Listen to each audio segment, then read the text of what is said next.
here's the thing. Nothing strikes fear in the heart of a teacher more than a formal observation. You're completely exhausted from all the extra hours that you spent creating that perfect, magical lesson plan. And there you are, waiting anxiously on pin and needles with sweaty palms and a dry mouth for your admin to stroll through the door. And then there's the sound. That's the sound of a clock ticking endlessly inside your head that you can't get rid of no matter how hard you try, right? And it doesn't matter if you're a brand new teacher or a seasoned professional. Formal observations will always get those butterflies in your stomach going. Now, we can't avoid formal observations altogether, but there are some things you can do to make them go more smoothly, and there's definitely some pitfalls that you should avoid at all costs. So be sure to stick around until the very end of this episode of Elevating Early Childhood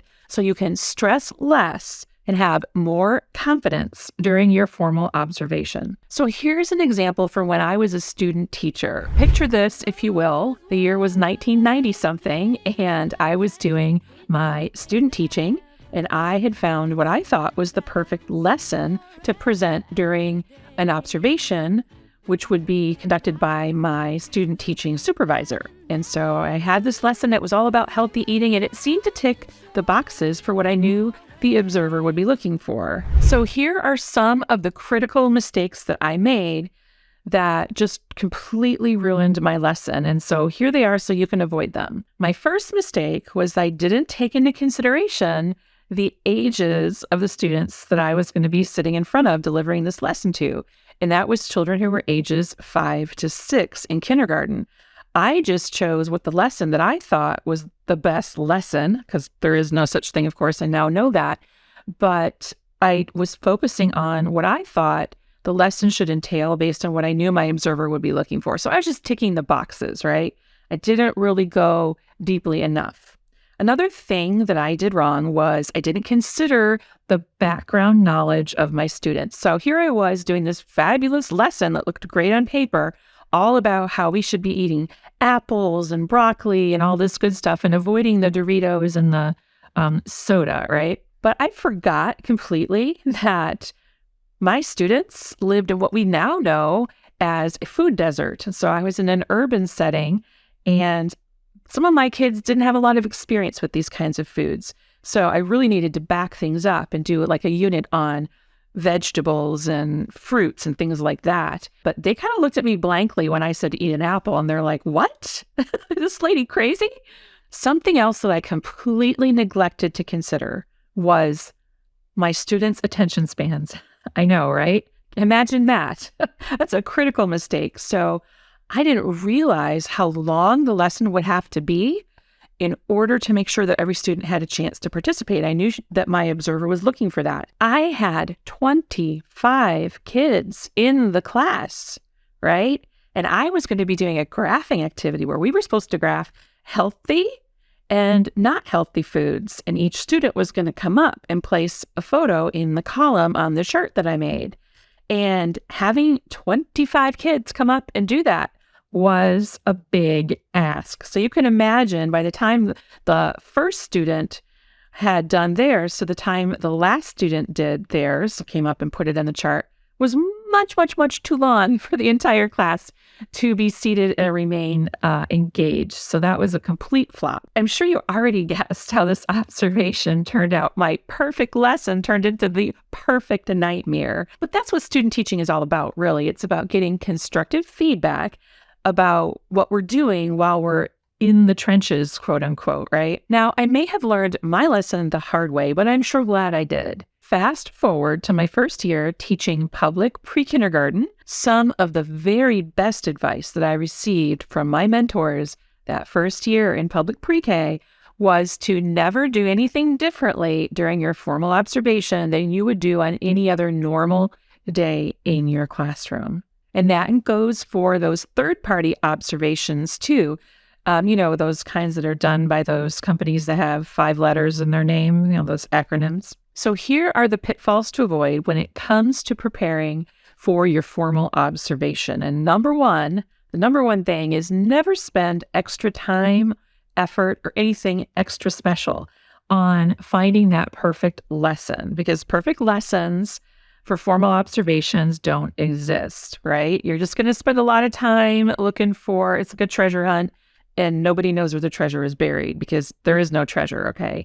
Your observer, believe me when I say this, your observer is not expecting a full stage production of Hamilton complete with costume changes. That's not what they're looking for. What they're actually looking for is just a glimpse into what your typical daily routine, lessons, or interactions with your students look like. Any deviations from the norm are going to be extremely risky. You see, when changes are made to your typical daily routine in the classroom, or your lessons even, they will turn out exactly how young children react when their schedule or anything in their environment is changed. And that is, they will react poorly, right?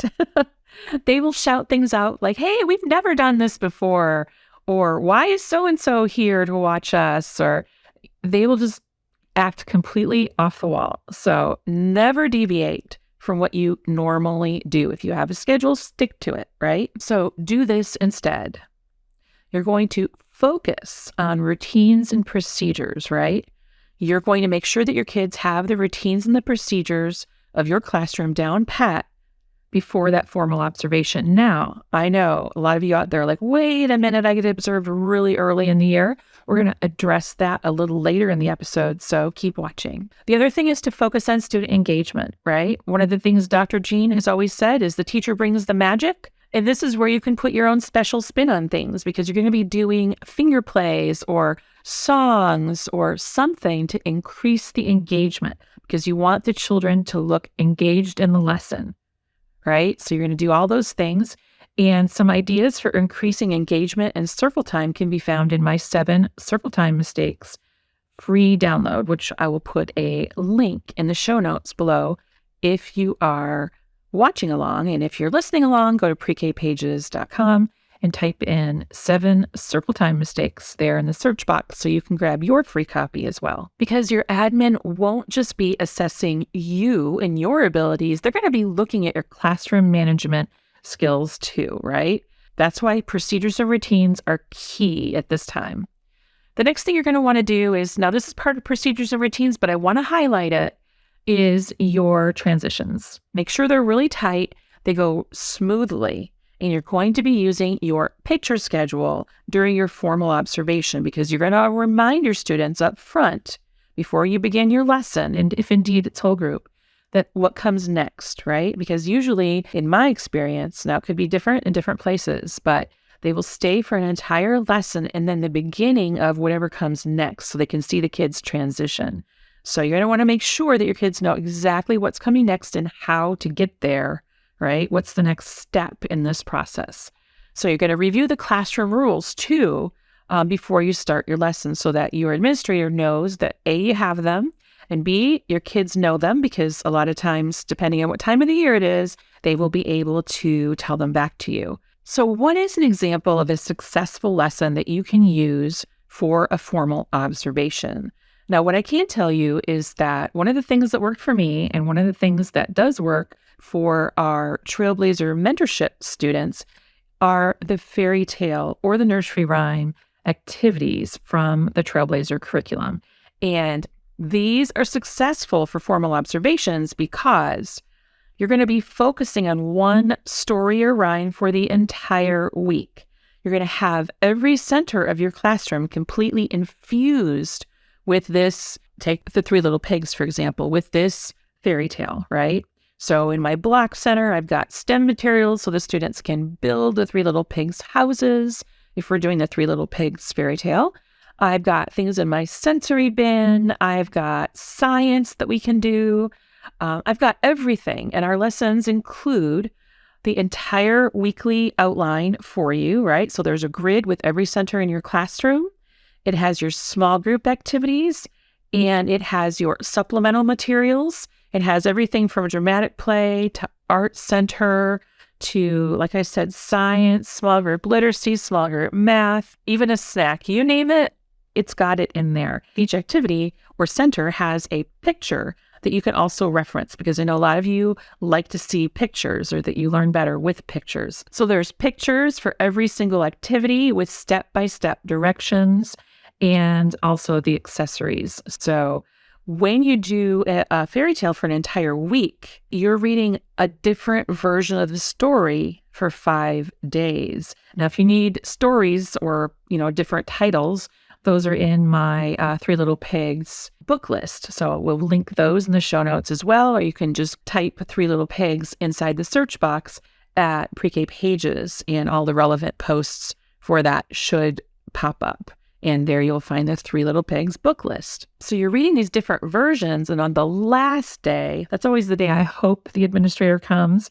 But if you have the ability to schedule when your administrator comes, do it on the last day, because your kids will be really familiar with the general story outline, but they've read different versions. And so on Friday, or the last day of the week, you're going to compare and contrast those versions, right? So you're going to talk about how this version of the Three Little Pigs is different than this version. Like the James Marshall version has them going to the apple orchard. It's the more extended version, whereas the Linda McQueen version has them, it's an abbreviated version, right?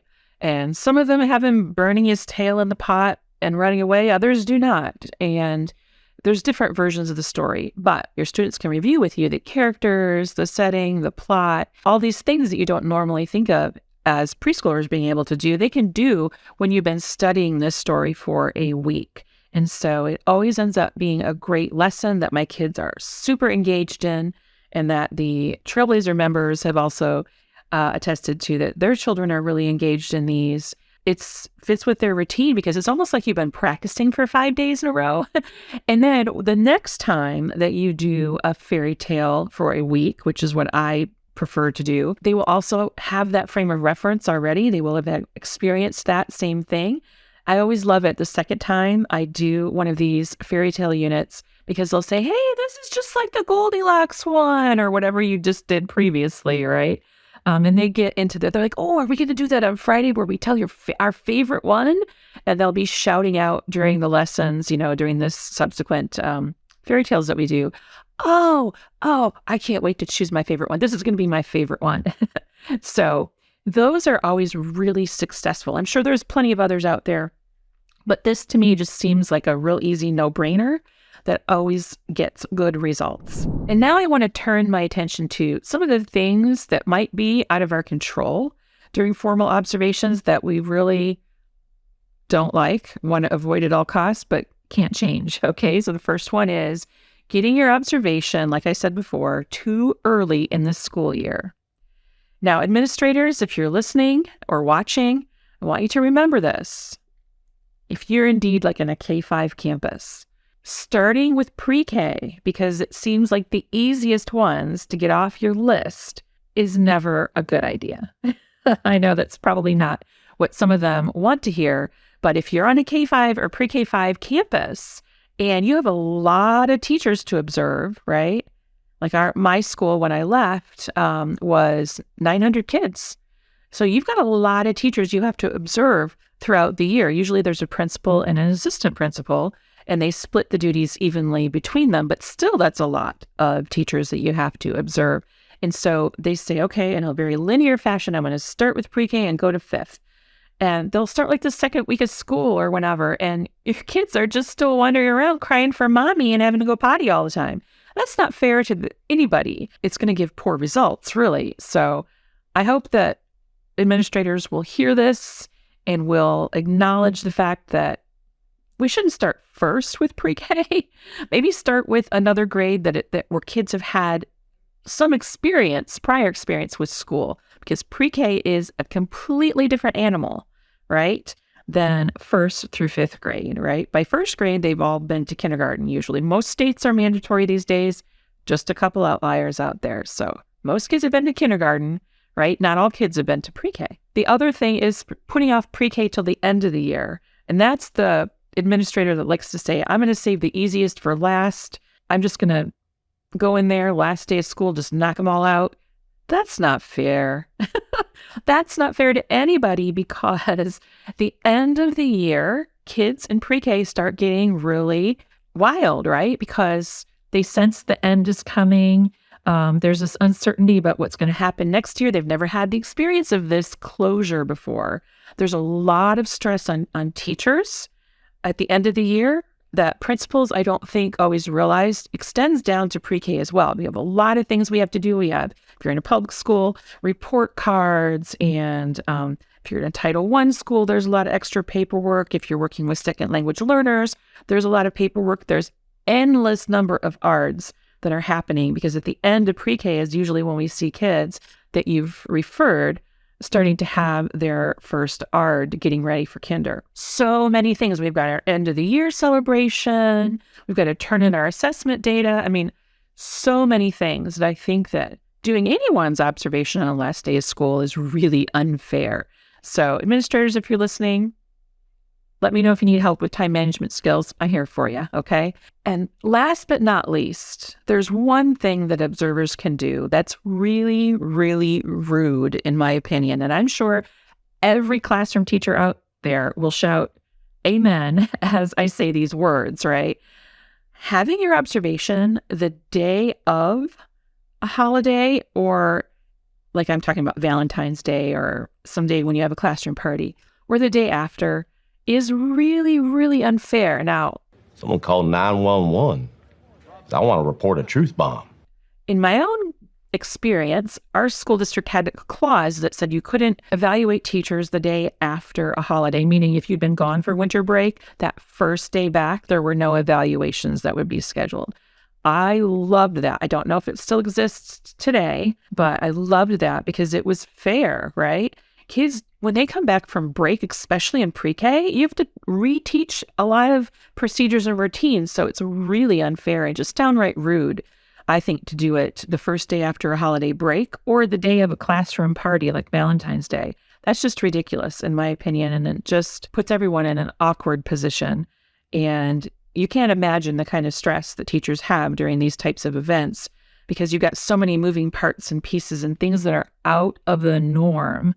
I just think it's wrong, but that's just me. Now, here is the kicker. I don't know if anyone else out there has experienced it or I'm just super unlucky, but I'm going to think that a lot of teachers in pre-K-5 schools or campuses have experienced this, and that is being evaluated by a new administrator who is coming directly from being a high school coach of a sports team.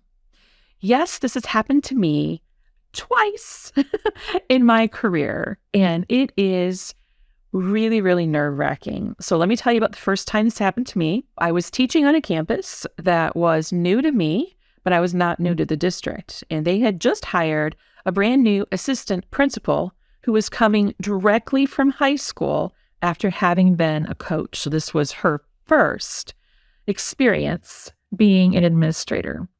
And of course, once again, principals don't do this.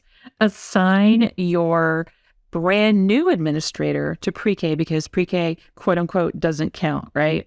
Oh, she can get her feet wet with pre-K. No, please no. I think evaluating pre-K should be a requirement that somebody evaluates that has actually taught pre-K before, not somebody who's taken a training on how to be a pre-K assessor, an actual pre-K teacher, or kindergarten teachers. That usually works well too, but not a high school sports coach. What happened during my observation? Let me tell you what happened. She marked me low on every single thing. I had 26 students in my class with no assistant. All of them were second language learners, and they were all 4 years old. It did not go well because her idea of what successful learning looked like in the classroom did not indeed follow at all with what we know are the developmental milestones and what young children at the age of 4 are able to do. So I got marked down on everything, on classroom management. I got marked down on engagement. You name it, I got marked down on it. The kids just played. I remember that was one of the things that she wrote in her evaluation. So thankfully, in my situation, I was able to appeal that evaluation and have a third-party evaluator come in, and I got stellar results after that because we needed somebody who had evaluated pre-K before, right? I don't know if that you're able to do that in every area, but it strikes fear in my heart when administrators are assigned to evaluate pre-K and they don't have any knowledge or experience with that age level. So here's what I did. Aside from appeal, I gathered evidence. I gathered the developmental milestones. I gathered the report card for our grade level. And I actually took every single markdown she had given me and I refuted it with evidence. And so she'd even marked me down on parent communication and she was just there to observe my circle time. So there's no way she could have said that I wasn't doing parent communication when indeed I had a website for my class and I had a weekly newsletter that I sent home. So this was back in the day, so we didn't have a lot of electronic means, but we had those things. So, I had to refute every single thing. So I pulled out my big stack of newsletters that I'd been sending home all year and plopped them right on her desk. That might not be for you, or that might not work in your situation. So when it happened to me the second time, I had experience in this area. I didn't want to get that poor evaluation and have to refute it again. That never looks good. So I made sure my principal was educated beforehand. And I just created a little cheat sheet. It said, welcome to my classroom. Here's the age of my students, 4 to 5 years old. How many of them have had prior school experience? 0. I made sure that number was just a big goose egg. I let them know exactly what my objectives were during each time of the day, so I didn't have to change it for each lesson or anything. That this is what we're learning when we're doing this. This is what we're learning when we're doing that. Here are some things that you might look for. I actually suggested these things. And I provided, here's my lesson plans for the year. Principals like to review the lesson plans, but that would be in a utopia, right? If you've got 900 teachers or 900 kids in your school and 50 teachers or however many that is, you can't be reviewing every single person's lesson plans. So I wouldn't expect them to know all the previous lessons we'd done. So I had my lesson plan binder out there, printed out, stacked right on top of my newsletter binder, and I would put all these binders in a chair with the note on top. So when they came in, they would see it. And yes, I just had an observation window, not a specific day. That would have been nice. And so I just put an extra chair at circle time with all those documents on it every day during my observation window until they showed up. And it paid off the second time. That didn't happen. But I think it was more because my principal had experience being a principal, although he had been in the high school arena coaching. He experienced evaluating pre-K before. So he had already been kind of trained or broken in, if you will. And I didn't have to worry so much, but I digress. So there you have it. My very best tips for having a successful formal observation in your classroom and the pitfalls to avoid. If you found any of this information helpful, please consider sharing this episode of Elevating Early Childhood with your friends and colleagues. And if you have a nightmare observation story to share, we'd love to hear about them in the comments here on YouTube. Until next time, I'm Vanessa Levin. Onward and upward. If you think these videos are valuable, you have got to come check out the Teaching Trailblazers program. Teaching Trailblazers is the place for teachers like you to get the professional development resources and support you need to thrive. It's where you can learn relevant, life-changing best practices with professional development created specifically around the challenges early childhood teachers face. It's where you can get access to a complete research-based pre-K curriculum that you can use either to supplement your existing curriculum or use on its own to get 100% of your students kindergarten ready by the end of the year. And it's where you can hang out and connect over all things early childhood with other teachers just like you and me. It's my favorite place on earth, and it will change your teacher life, I guarantee it. Come join us at teachingtrailblazers.com to get more information and apply today. That's teachingtrailblazers.com. I can't wait to see you there.